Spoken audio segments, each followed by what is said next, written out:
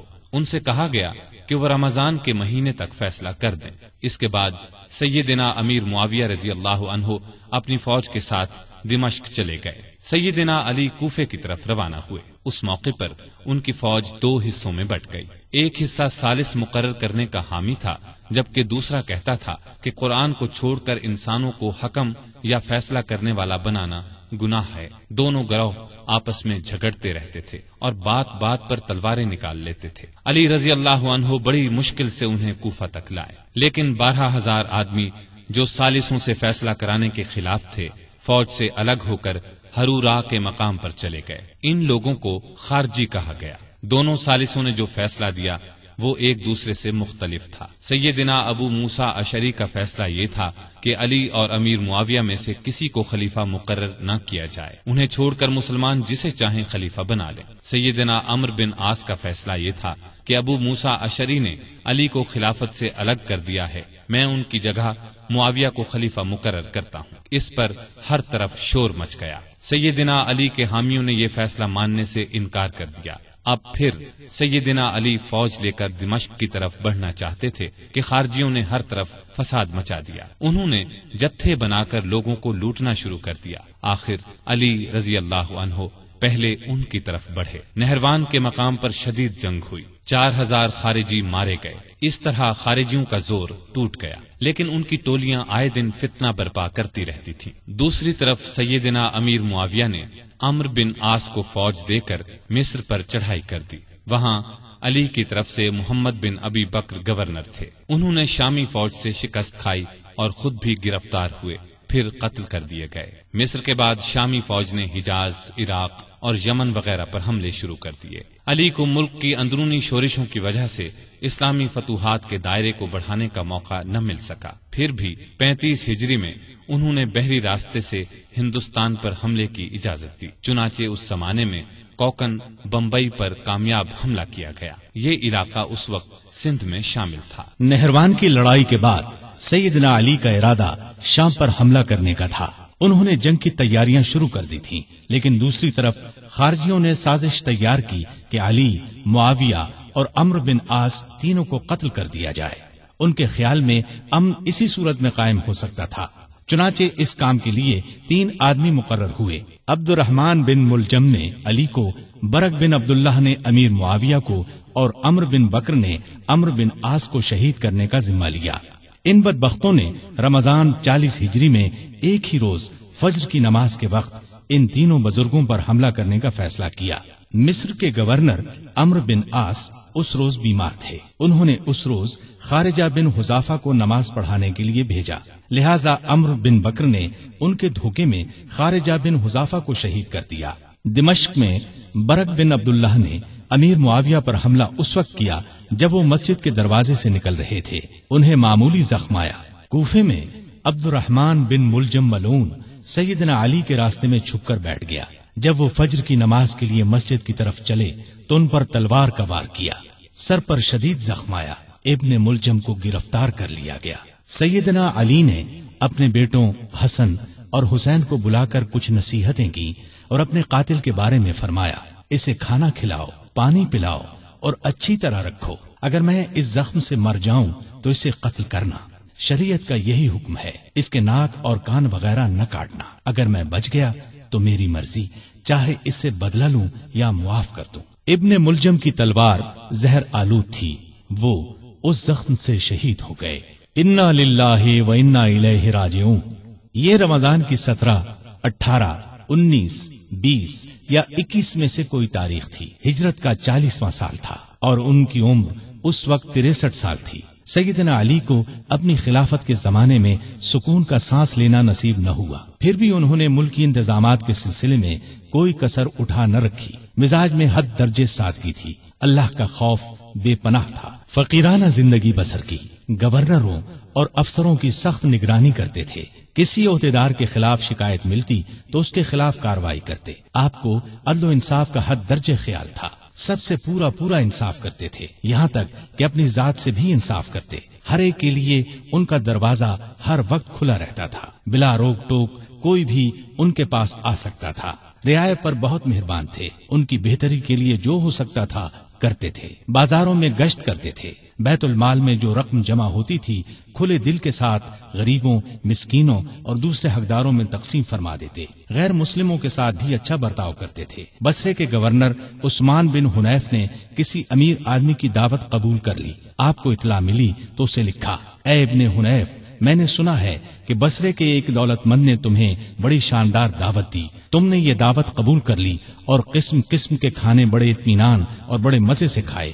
مجھے تم سے یہ امید نہیں تھی کہ تم اس قسم کی دعوتوں میں شریک ہوا کرو گے جن میں غریبوں کو پوچھا تک نہیں جاتا۔ اپنے حق سے زیادہ بیت المال سے ایک پیسہ بھی لینا حرام سمجھتے تھے۔ ملک کی حفاظت کے لیے چھوٹی بڑی فوجی چھاونیاں قائم کی، کئی مضبوط قلعے بنوائے، دریائے فرات پر ایک پل بنوایا، بعض جگہوں پر مسجدیں بھی بنوائیں۔ عمر بھر کسی نہ کسی صورت دین کی خدمت کرتے رہے۔ کافروں کے خلاف تمام بڑی بڑی لڑائیوں میں رسول اللہ صلی اللہ علیہ وسلم کے ساتھ رہے، ہر لڑائی میں جان ہتھیلی پر رکھ کر لڑے۔ یمن کے ہزاروں لوگوں کو اپنی کوششوں سے مسلمان بنایا۔ ان کو ایک بار اطلاع ملی کہ کچھ لوگ ہیں جو انہیں معبود مانتے ہیں۔ آپ نے ان لوگوں کو پکڑوایا اور سخت سزا دی، البتہ جن لوگوں نے توبہ کی انہیں چھوڑ دیا۔ سیدنا علی رضی اللہ عنہ نے مثالی زندگی بسر کی، تمام زندگی معمولی سے مکان میں رہے، دروازے پر کوئی دربان نہیں ہوتا تھا، شان اور شوکت سے نفرت تھی،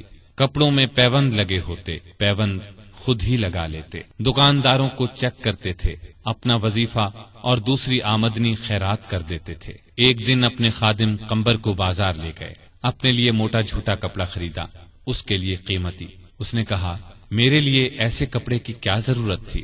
آپ نے فرمایا، بھئی تم جوان ہو، تمہارے لیے اچھا کپڑا ہونا چاہیے، میرا کیا ہے، بوڑھا ہوں، بازار سے سودا خود لاتے۔ زریر نامی شخص نے آپ کے دسترخوان پر سادہ کھانا دیکھ کر کہا، آپ کو پرندوں کا گوشت پسند نہیں؟ آپ نے فرمایا، خلیفہ کو مسلمانوں کے مال میں صرف 2 پیالوں کا حق ہے، ایک خود کھائے یا اپنے بچوں کو کھلائے، دوسرا اللہ کی مخلوق کے سامنے پیش کر دے۔ عید سے چند روز پہلے کسی نے آپ کے کپڑوں میں پیوند دیکھ کر کہا، امیر المومنین، آپ 2 درہم میں ایک نیا جوڑا کیوں نہیں خرید لیتے؟ آپ نے فرمایا، مجھے شرم آتی ہے کہ میں نئے کپڑے پہنوں اور کوفے میں ہزاروں آدمیوں نے پرانے کپڑے پہن رکھے ہوں۔ کہیں سے مال آتا تو تمام کا تمام تقسیم کر دیتے، اس میں سے اپنے لیے کوئی خاص چیز لیتے، نہ رشتہ داروں کو ان کے حصے سے زیادہ دیتے۔ ایک مرتبہ آپ کی زرہ گم ہو گئی، چند دن بعد وہ زرہ ایک یہودی کے پاس نظر آئی۔ آپ نے اس سے کہا، یہ زرہ میری ہے، تمہارے پاس کہاں سے آ گئی؟ اس نے کہا، نہیں، زرہ میری ہے۔ سیدنا علی رضی اللہ عنہ امیر المؤمنین تھے، چاہتے تو اس سے زبردستی لے سکتے تھے، لیکن انہوں نے ایسا نہیں کیا۔ معاملہ کوفے کے قاضی شریح کی عدالت میں لے گئے۔ قاضی صاحب نے آپ کا دعویٰ سنا، یہودی کا جواب سنا، پھر علی سے کہا، اپنے گواہ لائیے۔ انہوں نے فرمایا، میرا بیٹا حسن اور غلام قمبر اس بات کے گواہ ہیں کہ زرہ میری ہے، ان کی گواہی لے لیں۔ قاضی صاحب نے کہا، بیٹے کی باپ کے حق میں اور غلام کی آقا کے حق میں گواہی قبول نہیں کی جا سکتی۔ اس پر سیدنا علی نے فرمایا، عجیب بات ہے، آپ حسن کی گواہی قبول نہیں کرتے، کیا آپ کو معلوم نہیں ہے کہ رسول اللہ صلی اللہ علیہ وسلم نے حسن اور حسین کو جنت کے جوانوں کے سردار فرمایا ہے؟ قاضی صاحب نے کہا، مجھے یہ بات معلوم ہے، لیکن میں حسن کی گواہی نہیں لوں گا۔ اگر کسی کے رتبے کو دیکھ کر فیصلہ دینا ہوتا تو آپ کا یہ فرمانا ہی کافی تھا کہ زرہ میری ہے۔ یہ سن کر علی نے خوش ہو کر فرمایا، مجھے آپ کا فیصلہ منظور ہے، یہ زرہ یہودی کے پاس ہی رہے گی۔ ان کی بات سن کر یہودی پکار اٹھا۔ قاضی صاحب نے جو فیصلہ دیا اور علی نے جس طرح اس فیصلے کو مانا، اس سے مجھے یقین ہو گیا کہ آپ کا دین سچا ہے، یہ زرہ واقعی علی رضی اللہ عنہ کی ہے۔ اس کے ساتھ ہی وہ کلمہ پڑھ کر مسلمان ہو گیا۔ آپ درمیانے قد کے دوہرے بدن کے تھے، چہرہ بہت خوبصورت اور باروب رونق والا تھا۔ خیبر کی لڑائی کے موقع پر رسول اللہ صلی اللہ علیہ وسلم نے آپ کو دعا دی تھی، اے اللہ، علی سے گرمی سردی کا اثر دور کر دے۔ اس دعا کا یہ اثر تھا کہ آپ ہر موسم میں ہر طرح کا کپڑا پہن لیتے تھے۔ ضرورت کے وقت آپ محنت مزدوری کر لیتے تھے۔ آپ علم کا سمندر تھے۔ آپ کی علمی باتیں بہت مشہور اور حیرت انگیز ہیں۔ ایک عورت سیدنا علی رضی اللہ عنہ کی خدمت میں حاضر ہوئی۔ اس نے شکایت کی کہ میرا بھائی 600 دینار چھوڑ کر فوت ہوا ہے۔ جب یہ رقم وارثوں میں تقسیم کی گئی تو مجھے صرف 1 دینار دیا گیا کہ تمہارے حصے میں 1 ہی دینار آتا ہے۔ آپ رضی اللہ عنہ نے اس کی شکایت پر غور کیا، پھر بولے شاید تمہارے بھائی نے 1 بیوی، 2 لڑکیاں، 1 ماں، 1 بہن اور 12 بیٹے چھوڑے ہیں۔ عورت نے حیران ہو کر کہا آپ کا اندازہ بالکل درست ہے۔ اس پر سیدنا علی رضی اللہ عنہ نے فرمایا تب تمہارے حصے میں 1 ہی دینار آتا ہے۔ سیدنا علی دن رات کا زیادہ حصہ اللہ کی عبادت میں گزارتے تھے۔ نماز پڑھتے تو اللہ کی ذات کے سوا کسی چیز کا ہوش نہ رہتا۔ صدیق اکبر، فاروق اعظم اور عثمان ذو النورین رضی اللہ عنہم اپنے دور خلافت میں سیدنا علی سے خاص معاملات میں مشورہ کرتے تھے۔ شجاعت سیدنا علی کا خاص وصف تھا۔ اتنے بہادر اور نڈر تھے کہ طاقتور سے طاقتور دشمن کی پرواہ نہیں کرتے تھے۔ تبوک کے علاوہ قریب قریب ہر لڑائی میں وہ شریک رہے۔ انہیں اللہ کا شیر لقب ملا۔ نہتے پر وار نہیں کرتے تھے۔ ایک لڑائی میں اپنے دشمن کو گرا لیا، اسے قتل کرنے لگے تو اس نے ان کے منہ پر تھوک دیا، وہ فوراً اس کے سینے سے اتر آئے، اس کی جان بخش دی۔ کسی نے پوچھا آپ نے اسے کیوں چھوڑ دیا؟ فرمایا میں تو اس سے اللہ کے لیے لڑ رہا تھا، اس نے جو حرکت کی تو اس پر مجھے غصہ آ گیا، اب میں اسے قتل کرتا تو گویا اس قتل میں میرا غصہ بھی شامل ہوتا، اس کا مطلب یہ ہوتا کہ میں نے اسے اپنی ذات کے لیے قتل کیا ہے۔ سیدنا علی کی بہادری کے واقعات ہمیشہ تابندہ رہیں گے۔ ان کو رسول اللہ صلی اللہ علیہ وسلم سے بہت محبت تھی۔ رسول اللہ کو بھی سیدنا علی اور آپ کی اولاد سے بہت محبت تھی۔ سیدنا حسن اور حسین کو رسول کریم صلی اللہ علیہ وسلم اپنے کندھوں پر اٹھاتے اور فرمایا کرتے تھے اے اللہ میں ان دونوں سے محبت کرتا ہوں، جو ان سے محبت کرے تو بھی اس سے محبت کر، اور جو ان سے بغض رکھے تو بھی انہیں مبغوض رکھ۔ سیدہ فاطمہ سے سیدنا علی کے ہاں 3 بیٹے اور 2 بیٹیاں ہوئیں۔ ان کے نام یہ ہیں حسن، حسین، محسن، زینب اور ام کلثوم۔